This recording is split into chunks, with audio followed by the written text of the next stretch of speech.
এখন যাই নদীর পার গিয়ে দেখি আর কি কি দেখা যায়।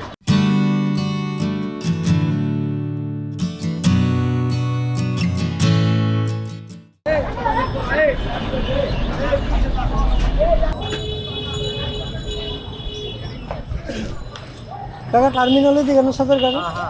আচ্ছা ধন্যবাদ। সদরঘাটে আসছি অনেকবার, কিন্তু এখন অনেকদিন পরে আসছি তো এই জন্য টার্মিনাল কোন দিকে বুঝতে পারতেছি না। এই কারণে একজনকে জিজ্ঞেস করলাম। রোদের তাপ ভাই, কি তাপ!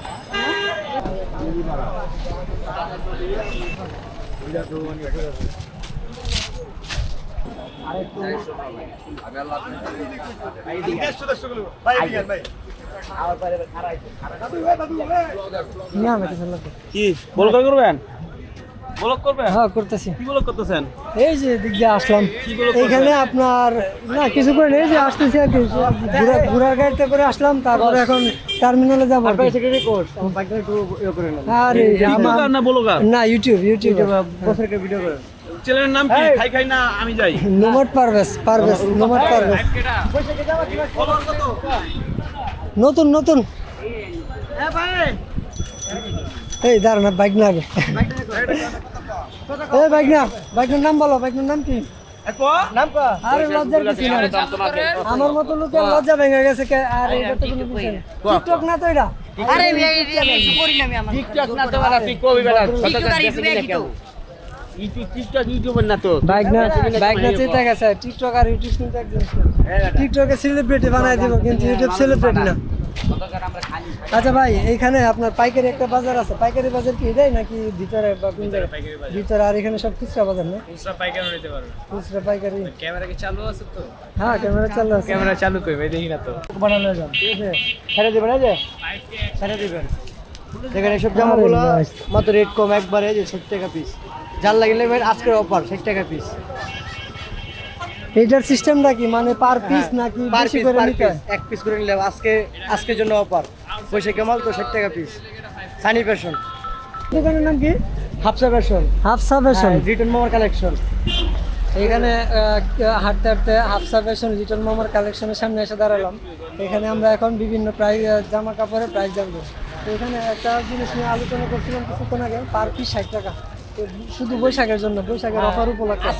এই অফার কিন্তু বেশি দিন থাকবে না। এখানে আরো অনেক কালেকশন আছে। এটা 30 টাকা পিস, এটা 30 টাকা পিস, সানি পিস 30 টাকা, সানি ফ্যাশনের মাল। আর আমাদের মাজন আছে যে বাইকনা মাজন, নামটা কিন্তু বলেন না। নষ্ট না এটা নষ্ট। বাইকনা শুধু নামটা বলে দেন। মামা আমার নামটা বল। এটা হলো মহাজনের ছোট মাইয়ার জামাই, এটা হলো বড় মাইয়ার জামাই। বুঝছেন? এটা হলো ছোট মাইয়া, এটা হলো বড় মাইয়া। আচ্ছা জামাই তো নাম বলে না। জামাই নামটা বলে দাও মামা। আচ্ছা আচ্ছা দেখো ভিতরে যে সাপের খেলা যায়। আচ্ছা মামা, আসসালামু আলাইকুম। আসলে এইখানে রাস্তাঘাটে বের হলে আপনার অনেক মানুষের সাথে দেখা হবে, ঠিক আছে? সবাই খুব আন্তরিক। এখানে অনেক মজা করলাম ছোট্ট একটা ছেলের সাথে। সে অনেক রাগ হয়ে গেছে যে বাইক না ওই টার্মিনাল কোনটা। ঘুরতে চলে আসলাম সদরঘাট লঞ্চ টার্মিনালে। এই যে দেখেন এটা টার্মিনাল।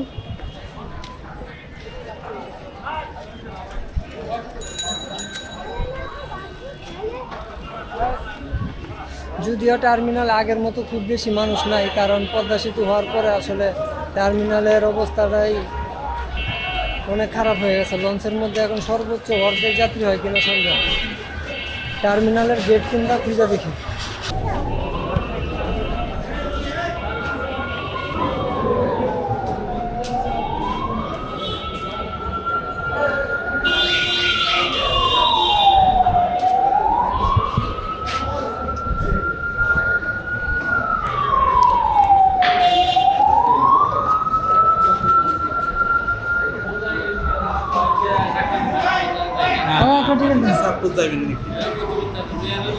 না এই দিক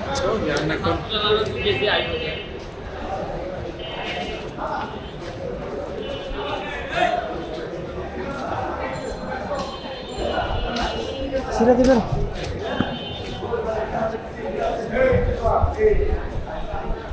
ছবি সদরঘাট টার্মিনালের জন্য আগে 5 টাকা ছিল, এখন 10 টাকা। সদরঘাট টার্মিনালের প্রবেশের জন্য 10 টাকা করে দিতে হয়, এটা সব সময়।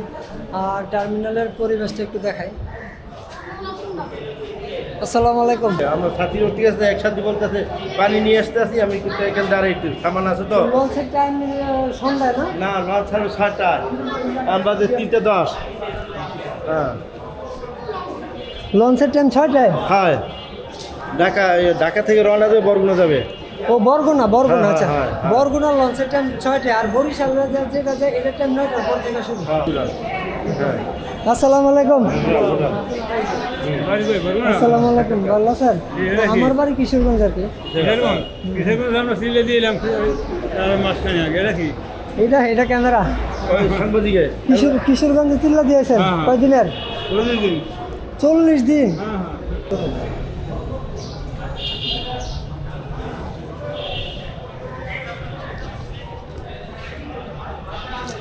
এখানে ভিতরে ঢোকার আগে একজন মুরব্বীর সাথে দেখা গেল, উনি বরগুনা যাবেন, তাবলিগ করে আসছে আমাদের কিশোরগঞ্জ থেকে। হ্যাঁ? ইউটিউব তো দিবি।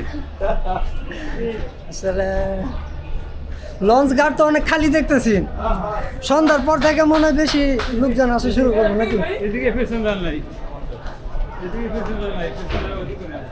কোন দিক থেকে? এদিকে না প্যাসেঞ্জার কম, এদিকে না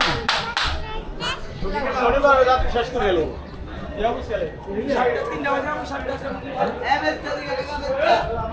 ওরে বাপ রে, দেখেন লঞ্চ। মানুষ কয় যে বরিশালে কোনো লঞ্চ নাই, আরে সদরঘাটে কোনো লঞ্চ নাই। প্রত্যেকটা লঞ্চ 3 তলা, এত বড় লঞ্চ আসলে আগে কোনো সময় দেখিনি। মানে সদরঘাটে একবার বা 2বার আসা হয়েছে, কিন্তু এখানে সব লঞ্চ দাঁড়ায় আছে। প্রত্যেকটা লঞ্চ আপনার সন্ধ্যা 6টা থেকে যাওয়া শুরু করবো, তারপর এক এক করে 9টা, লাস্ট টাইম মনে হয় 9টা বা 10টা, এরপরে শেষ। মালদারি তো ভালো করে ধরেন, ক্যামেরাটা ধরেন, সাউয়ার মধ্যে আসে না 3 মাস হয়েছে। আচ্ছা, আসসালামু আলাইকুম ভাই। আমি তো বরিশালে আগে অনেকবার, আরে সরি, এটা কি সদরঘাট টার্মিনালে আগে অনেকবার আসছি, কিন্তু এত লঞ্চ তো আগে কোনো সময় দেখিনি। মানে এখন যাওয়া শুরু হয় নাই সন্ধ্যার পর রেডিও থেকে। থেকে বইরায় যারা দেশে গেছে ঢাকা থেকে, এরা তো দেশের থেকে ঢাকা আসবো, এই কারণে এখান থেকে খাইলা গেল ওই সাইড দিয়ে ভরপুর করে যাত্রী আসে। না, এইটা ছাড়া সময় কোন সময় থেকে শুরু হইব? আর কি সব একসাথে শুরু হয় বিকাল 5টা থেকে, 8:30 পর্যন্ত। বিকাল 5টা থেকে 8:30 9টা পর্যন্ত।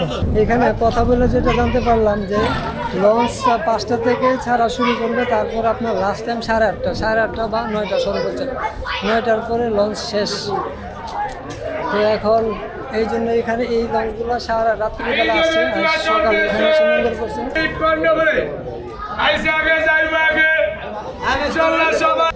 সদরঘাট এলাকায় লঞ্চ আছে, আর এটা সবসময় থাকা উচিত। এখানে আমি পারাবত, সুন্দরবন এই টাইপের লঞ্চগুলো খুঁজতেছিলাম আর কি। দেখেন এখন আমি কই আছি, লঞ্চের নিচে। মানে এটা একটা 3 তলা লঞ্চ, আমার মাথার উপরে 3 তলা লঞ্চ, আর আমি আছি লঞ্চের নিচে। আর এইগুলো হচ্ছে আপনার লঞ্চের রশি। লঞ্চগুলা কিভাবে রশি দিয়ে বাইরে রাখে। আমার পিছনে আছে সুরভি 7 নম্বর লঞ্চটা। আমি যদি এখান থেকে পারমিশন নিয়ে নিচ্ছি, চলেন শুভরাজ লঞ্চটা একটু ঘুরে দেখি ভিতরে কি কি আছে।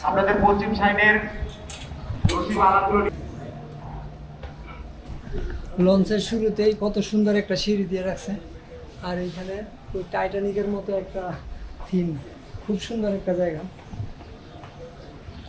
এটা দিয়ে ভ্রমণ করলে আপনার সর্বোচ্চ লাক্সারি ব্যাপারটা আপনি পাবেন। এখানে আমাদের সুরভি লঞ্চের প্রতিষ্ঠাতা মরহুম আলহাজ গোলাম মাওলা, প্রতিষ্ঠাতা সুরভি গ্রুপ অফ কোম্পানি, উনি হচ্ছে সুরভি লঞ্চের প্রতিষ্ঠাতা।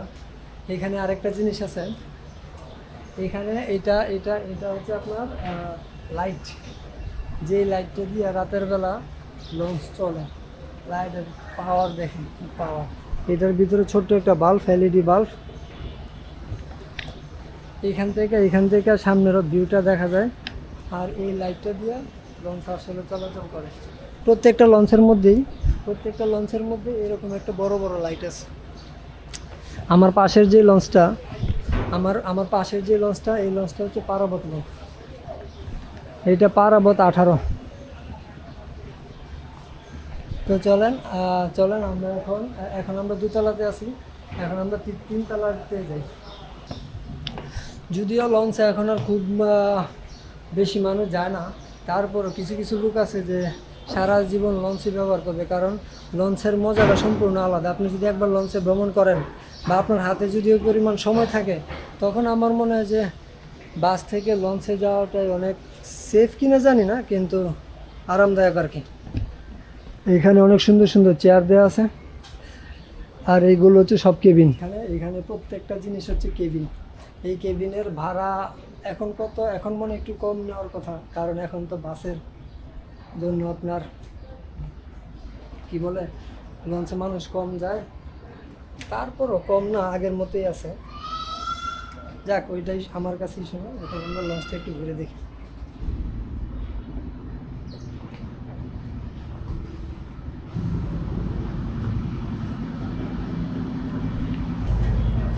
এই পাশে লঞ্চের পিছন সাইডে আপনার টয়লেট আছে, খুব সুন্দর টয়লেট। আর এখানে টয়লেটের পাশে আপনার একটা বেসিন আছে। এখানে একটু দেখি, বেসিনগুলো অনেক পরিষ্কার।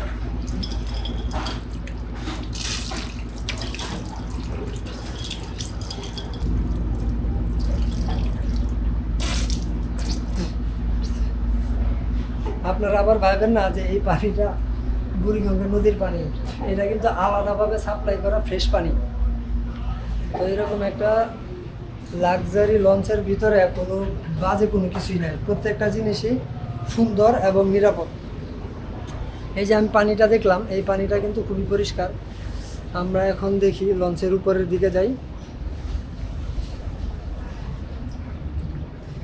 আমি এতক্ষণ এই পাশ দিয়ে আসছিলাম, এখন ওই পাশ দিয়ে যাই।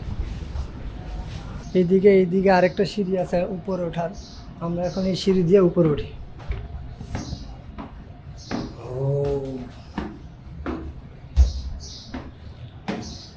এটাই মনে সর্বোচ্চ লাস্ট ফ্লোর, 3 তলায়। এখন যদিও কোনো মানুষ নাই, আর এখন মানুষ থাকারও কথা না, কারণ লঞ্চ এখন ছাড়ার সময় নাই। এটা ছাড়, এইদিকে সব কিছু এখন অফ করা আছে, কারণ কোনো মানুষ নাই। যদি এখানে বন্ধ, আমি যাবো না ওইদিকে। চলেন আমরা একটু সামনের দিকে যাই, সামনের দিক থেকে ভিউটা দেখাই। এখানে আমার পাশের যে লঞ্চটা আছে, এই লঞ্চটা সুন্দরবন 15। ওরে বাপ রে, লঞ্চের সামনের বিষয়টা সম্পূর্ণ আলাদা। এই ফ্ল্যাগটা কিসের আমি জানি না, কিন্তু ফ্ল্যাগটা লঞ্চের সামনে খুব সুন্দর একটা ভিউ নিয়ে আসছে। এখানে যদি বাংলাদেশের একটা ফ্ল্যাগ থাকতো, তো আমার মনে হয় জিনিসটা আরও বেশি ভালো লাগতো। এটার হয়তো কোনো মানে আছে। এখানে M1528-5, এটা হচ্ছে আমাদের লঞ্চ যে চালক, ওনার কি বলে এটাকে, ওনার সেই জায়গা, এখান থেকে লঞ্চকে চালানো হয়। আগে সবগুলো অ্যানালগ সিস্টেমে লঞ্চ চলতো, এখন এখানে আমি দেখতেছি যে কম্পিউটার সিস্টেম আছে। তো কম্পিউটার সিস্টেম আগে ছিল কিনা আমি জানি না। চলেন আমরা এখন লঞ্চ থেকে নিচের দিকে নামি, সদরঘাট টার্মিনাল থেকে বের হয়ে যাই। বের হয়ে তারপর দেখি কোন দিকে যাওয়া যায়। আর এই লঞ্চ ট্যুরটা আমার কাছে খুব ভালো লাগলো। যদি আরও মানুষ থাকতো তখন পরিবেশটা হয়তো অন্যরকম থাকতো, কিন্তু এখন এটাই বেস্ট। র্যান্ডম ট্যুরের মজাটাই এটা, যে যখন যার সামনে পাওয়া যায় ওই জিনিসটা নিয়ে ভিডিও করা বা ওই জিনিসটা দেখাটাই সবচেয়ে ভালো বিষয়। চলেন আমরা এখন নিচের দিকে নামি। এখানে আরেকটা জিনিস দেখাই, এইটা হচ্ছে সুরভি লঞ্চের লিফট। এখানে প্রত্যেকটা লঞ্চের মধ্যে এরকম একটা লিফট পাবেন। যদিও লঞ্চগুলো খুব বেশি হাইট না, কিন্তু প্রত্যেকটা লঞ্চের মধ্যে একটা লিফট আছে। চলেন আমরা এখন নিচের দিকে নামি। এইটা নিচের দিকের সিঁড়িটা দেখেন।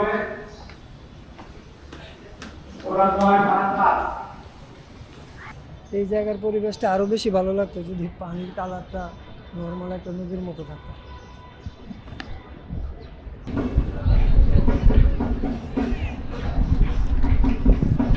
আমার পিছনে যে ব্রিজটা দেখা যাইতেছে এটা হচ্ছে আপনার বাবুবাজার ব্রিজ। আর বুড়িগঙ্গা নদীর আসল রূপ, আসল যে বহু বছরের ঐতিহ্য, এই জিনিসটা এখন দেখেন। এতক্ষণ তো হয়তো দেখতে পাচ্ছিলেন না লঞ্চের কারণে, কিন্তু এখন ফুল জিনিসটা দেখা যাইতেছে। দেখেন এই হলো বুড়িগঙ্গার বর্তমান অবস্থা। আমি দেখি কোনো একটা নৌকাতে করে ওই পারে যেতে পারি কিনা।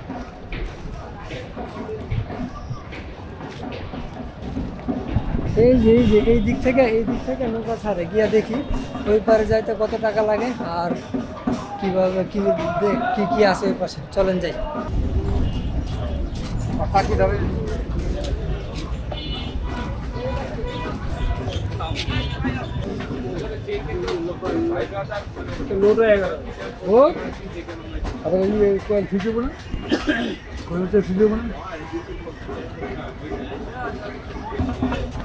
সদরঘাট টার্মিনালের মতো এখানেও আপনার খেয়াঘাটের জন্য 10 টাকা করে দিতে হয়, তো 10 টাকা দিয়ে দিলাম। এখানে সামনে দেখেন নৌকাগুলো আছে।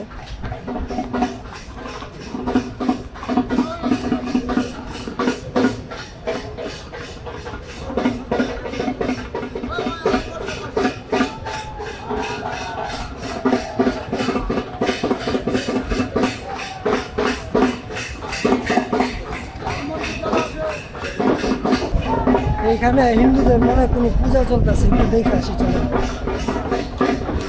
ঢোলের খুব সুন্দর শব্দ। চলেন তো দেখে কি আছে।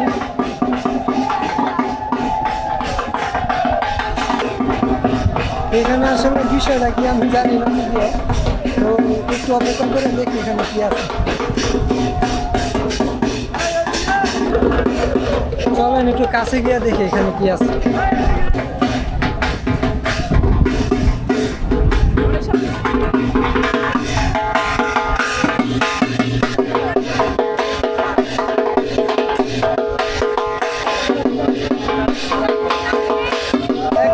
একটা কথা আসলে না বললেই না, এখানে আজকে শুধুমাত্র 100 টাকা দিয়া মানে আসা যাওয়ার গাড়ি ভাড়া সহ 100 টাকা দিয়ে যে সুন্দর একটা ভ্রমণ হচ্ছে, এই ভ্রমণটা আমি আসলে আশা করি না। তো এই জিনিসগুলো আসলে সবসময় হবে ইনশাআল্লাহ, ভালো ভালো কিছু ঘটবে।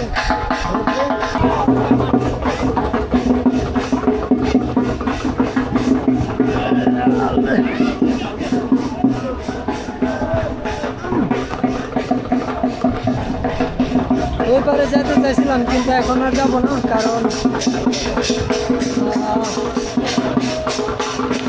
এখান থেকে দিতে হবে সদরঘাট, এখান থেকে দিতে ওই পারে শুধু 10 টাকা দিলাম।